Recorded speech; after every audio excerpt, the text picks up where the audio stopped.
Hi అండి అందరికీ. ఇవాళ వచ్చేసి చికెన్ ఫ్రై చేస్తున్నాను. దానికి కావాల్సిన పదార్థాలు చెప్తాను. చికెన్ ఫ్రైకి మ్యాగ్నేట్ చేసి పెట్టాను, ఆల్రెడీ 2 అవర్స్ అవుతుంది.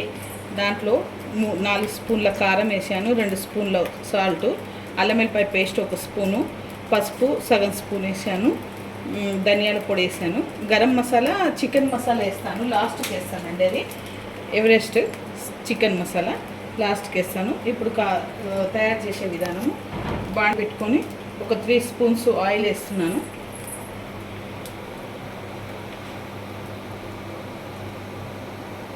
దీనికి ఎక్కువ ఆయిల్ పడదండి, డ్రైగా చేస్తున్నాను.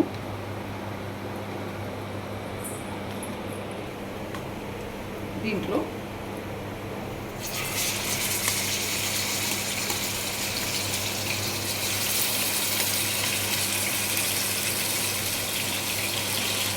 ఇది కేజీ అండి చికెను.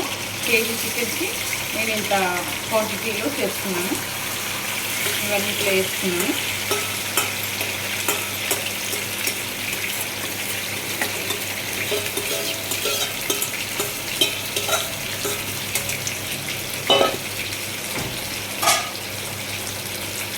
దీనికి పప్పుచారు అంచుకి పప్పుచారు పెట్టుకుంటే బాగుంటుంది. పప్పు కానీ టమాటా పప్పు, సాంబారు. ఇప్పుడు సమ్మర్ కాబట్టి పచ్చిపులుసు చేసుకోవచ్చండి, చాలా బాగుంటుంది.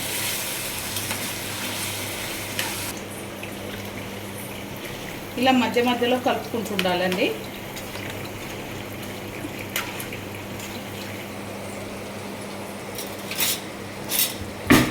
ఓకే అండి. ఇప్పుడు 3 స్పూన్లు కోకోనట్ పౌడర్ వేయాలి, కొబ్బరి పొడి 3 స్పూన్లు వేస్తున్నాను.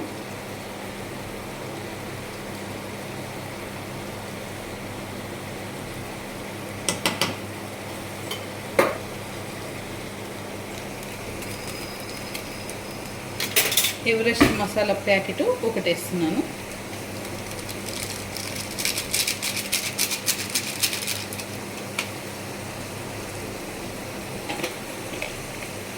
గరం మసాలా సగం స్పూన్ వేస్తున్నాను.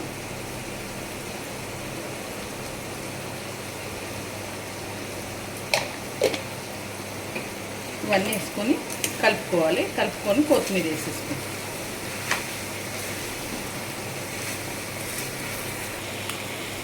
ఇప్పుడు కొత్తిమీర వేస్తున్నానండి, 1 కట్ట కొత్తిమీర.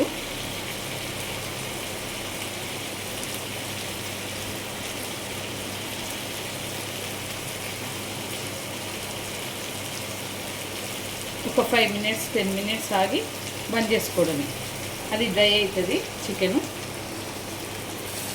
ఇప్పుడు సిమ్లో పెట్టుకోవాలండి, కొంచెం డ్రై కావాలి. ఇది డ్రై అవుతుంది అనమాట. కొంచెం దగ్గరికి పడినాక ఇక దించుకోవడమే.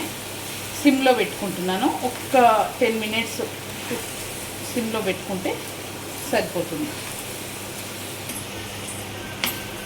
ఓకే అండి, చికెన్ ఫ్రై రెడీ.